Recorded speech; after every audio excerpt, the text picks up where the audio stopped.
Trombocitopenia inmune primaria, en base a nuestra bibliografía que es Medicina Interna de Harrison. Comencemos con este caso clínico.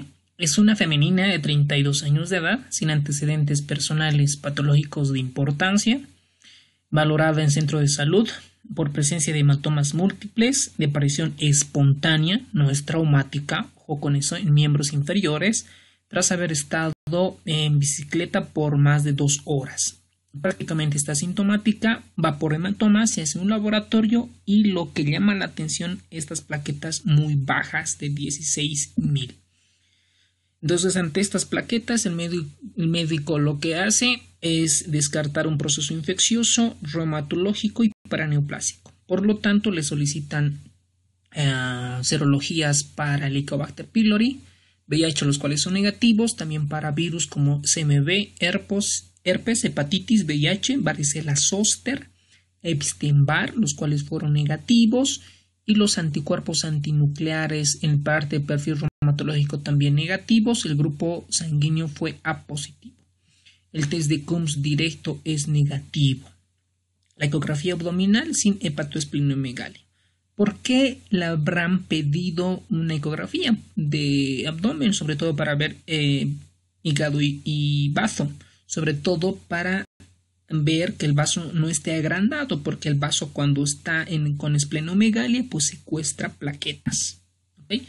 Por lo tanto, en esta videoclase vamos a ver qué es una PTI, cuál es la epidemiología, la fisiopatología. Esto es muy importante diferenciar entre una púrpura seca y húmeda, porque la húmeda tiene alto riesgo de sangrado.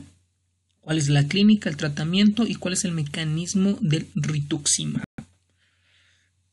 Como fisiología básica, sabemos que las plaquetas también son denominadas trombocitos, que viven de 10 a 14 días, que se producen en la médula ósea. En la médula ósea existen unas células madres. Las células madres se denominan los megacariocitos, mega de grande, carios de núcleo, que tienen varios núcleos. Esta se va partiendo, si vale el término, en plaquetas, que cada megacariocito da entre 1000 a 5000 plaquetas.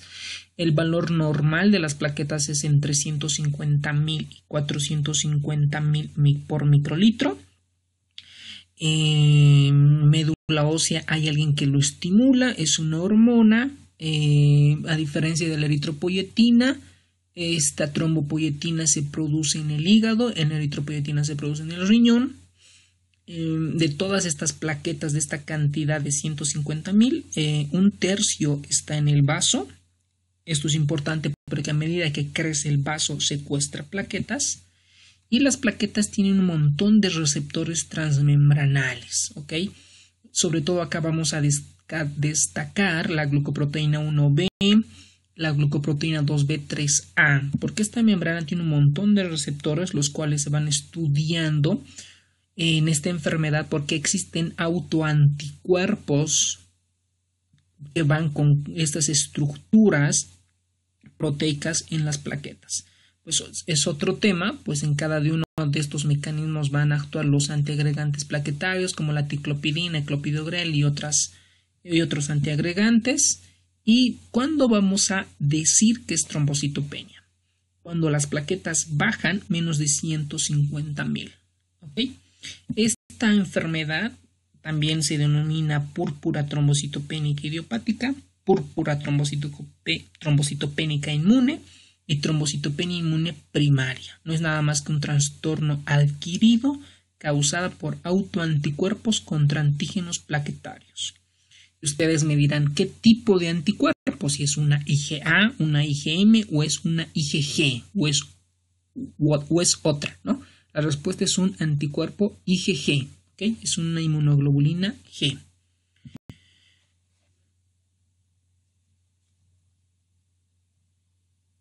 Ahora, en cuanto a la clasificación, vamos a denominar que es aguda cuando es menos de 6 meses, crónica más de 6 meses, primaria cuando ya existe ausencia de otra enfermedad y secundaria cuando hay otra enfermedad. ¿Y a qué se refiere con otra enfermedad? Pues porque tenga lupus, que tenga VIH, que tenga hepatitis C, que tenga artritis reumatoidea, otra enfermedad, ¿ok?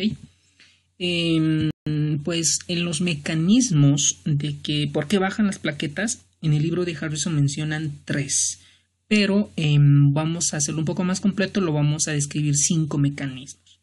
Una es porque la fábrica ya no produce plaquetas, porque hay infiltración en la médula ósea, o porque la médula ósea está mal, porque hay leucemia, un montón de cosas, o porque hay radiación, etc. Otra es porque por mecanismo autoinmunitario, es decir, los anticuerpos destruyen las plaquetas. ¿Ok? Otro es por consumo de trombos. Un ejemplo, la coagulación intravascular diseminada. Por ejemplo, la sepsis severa o el choque séptico, cuando empeora aún más, se va complicando con la coagulación intravascular diseminada. Por lo tanto, se consumen las plaquetas. Por eso se denomina coagulopatía también por consumo. La otra es que un paciente X, está en choque séptico, ¿no? Está hipotenso y reanimo con líquidos, reanimo con cristaloides. Entonces, al dar cristaloides voy a hemodiluir. Al hemodiluir también voy a bajar las concentraciones de plaquetas.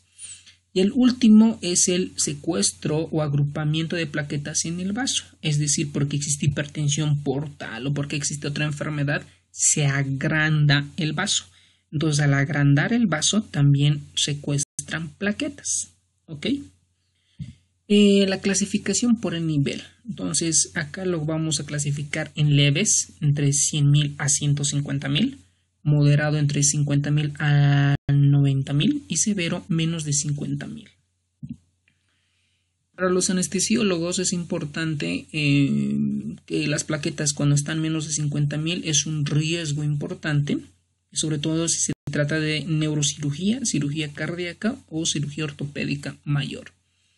La hemorragia espontánea es peligroso cuando existen plaquetas menos de 20.000 a 30.000. ¿Okay? Ahora, cuando viene alguien con plaquetopenia, este es el algoritmo, este es el abordaje que se realiza. Si tiene menos de 150.000 plaquetas, vemos cómo está la hemoglobina y los glóbulos blancos. Si esta está normal, se hace un examen de médula ósea. Se hace una punción de médula ósea, una biopsia, ¿ok? Pero si esta es normal, se solicita un frotis de sangre periférica. Y si este frotis de sangre periférica, las plaquetas se encuentran aglomeradas, ojo con esto, porque puede ser una pseudo hipoplaquetopenia, ¿ok? Ok, pseudoplaquetopenia, el nombre correcto, pues se debe extraer la muestra en citrato de sodio o heparina. Pero si en frotis de sangre veo eritrocitos fragmentados, es decir, hemólisis, voy a sospechar anemias hemolíticas, sobre todo microangiopáticas, como la púrpura trombocitopénica trombótica. Pero si es normal los glóbulos rojos en sangre periférica, pues allí debo sospechar recién que es una trombocitopenia por fármacos, por infección, o es una inmunitaria idiopática o es congénita. ¿Okay? Entonces, ¿qué características tiene la trombocitopenia inmunitaria idiopática? Tiene morfología normal en glóbulos rojos en sangre periférica y la hemoglobina y los glóbulos blancos se encuentran normales. ¿Okay? Ojo con esto porque es posible pregunta de examen. ¿Qué causas me van a dar plaquetopenia? Hay la trombocitopenia inmune primaria, que es nuestro tema, y las otras las por medicamentos, sobre todo por heparina. Para eso hay criterios de diagnóstico en trombocitopenia inducida por heparina y otros medicamentos. Luego tenemos la parte infecciosa, comida y bebidas, el hiperesplenismo debido a una enfermedad hepática crónica, el alcohol y otras causas. Por ejemplo, aquí tenemos la mielodisplasia, el cáncer con coagulación intravascular diseminada, la hemoglobinuria paroxística nocturna y otras que también causan plaquetopenias. La púrpura trombocitopénica inmunitaria es un trastorno adquirido. Recordemos que las plaquetas son atacadas por anticuerpos, se destruyen las plaquetas. Y el otro mecanismo pudiera ser la inhibición de liberación de plaquetas por los megacariocitos. Aquí hay dos cosas importantes. Es frecuente en los niños y en los adultos. Ahorita vamos a ver en cuanto a la epidemiología. Por ejemplo, la incidencia anual de PTI es de 1 a 3 por cada 100.000 adultos. La prevalencia es de 8 por 100.000 en niños y de 12 por 100.000 en adultos. ¿Okay? Aquí es recordar la incidencia de casos nuevos, la prevalencia de nuevos y antiguos. Ahora, miren por ejemplo acá, en los niños, sobre todo de 0 a 14 años, en masculinos, y el otro pico que realiza es aproximadamente los 60 años. ¿Okay? Por eso es importante saber que en los niños, sobre todo, es casi agudo el evento. En la mayor parte de las veces va precedida de una infección viral o bacteriana y tiene una evolución autolimitada. Mientras que en el adulto es más crónico y pues se denomina secundaria porque tiene algo que lo afecta. ¿Okay?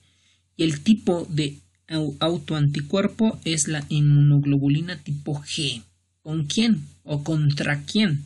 Contra la glucoproteína 2B3A. Posible pregunta de examen.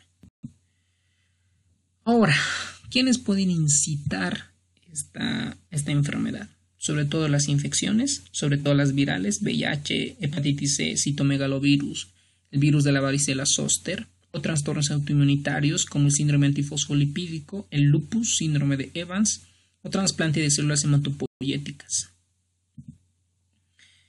Ahora, en cuanto a la manifestación clínica, pues estos pacientes pueden venir asintomáticos, ¿ok? O como en nuestro caso clínico pueden venir con equimosis o hematomas, ¿ok? Pero aquí es súper importante en cuanto a la semiología. Vamos a ver en miembros inferiores que existen estos puntitos rojos, manchas, máculas. Esto se denomina petequias, ¿ok? Que es característico de la trombocitopenia inmune. Aparte de petequias pueden existir púrpuras. Ahora, en cuanto a la manifestación clínica, nosotros debemos diferenciar más que recordar entre púrpura húmeda y púrpura seca. ¿Cómo se diferencia? La púrpura húmeda vamos a encontrar petequias o equimosis en la mucosa oral, ¿okay? Es decir, en los labios, en la cavidad oral y puede tener hasta en el paladar blando.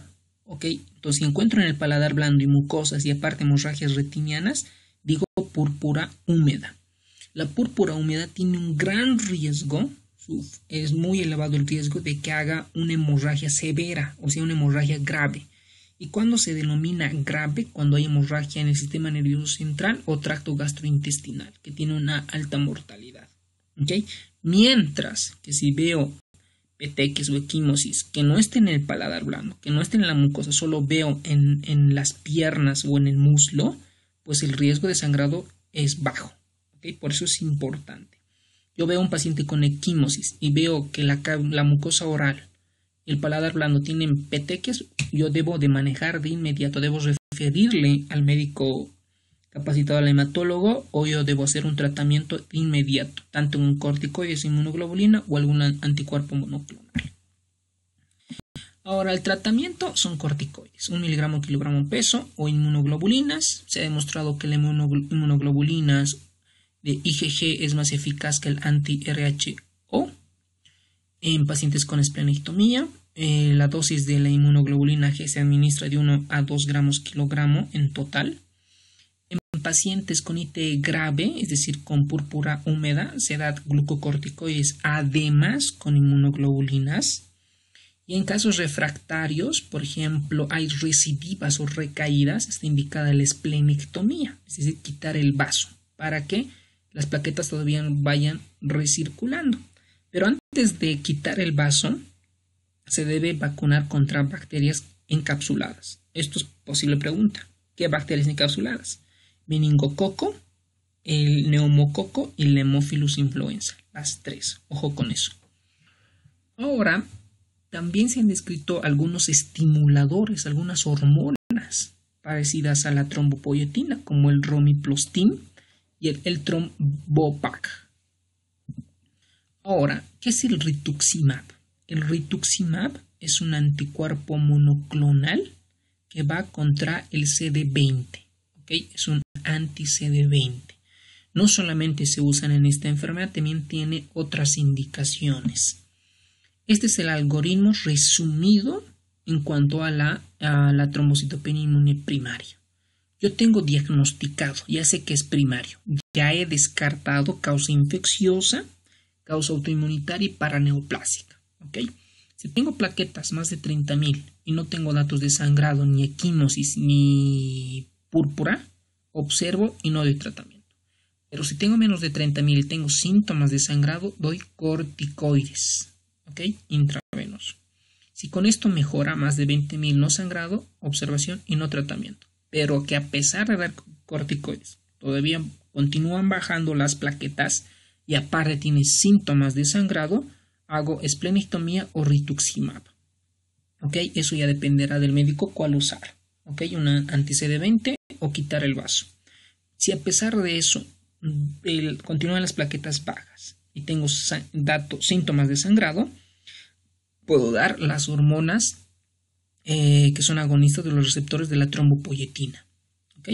Y pues si aumentan las plaquetas no sangrado, observo y no tratamiento. ¿Ok? Eso es con relación a la trombocitopenia inmune primaria. Si tiene alguna duda o comentario, lo podemos hacer por nuestro grupo de estudio y gracias.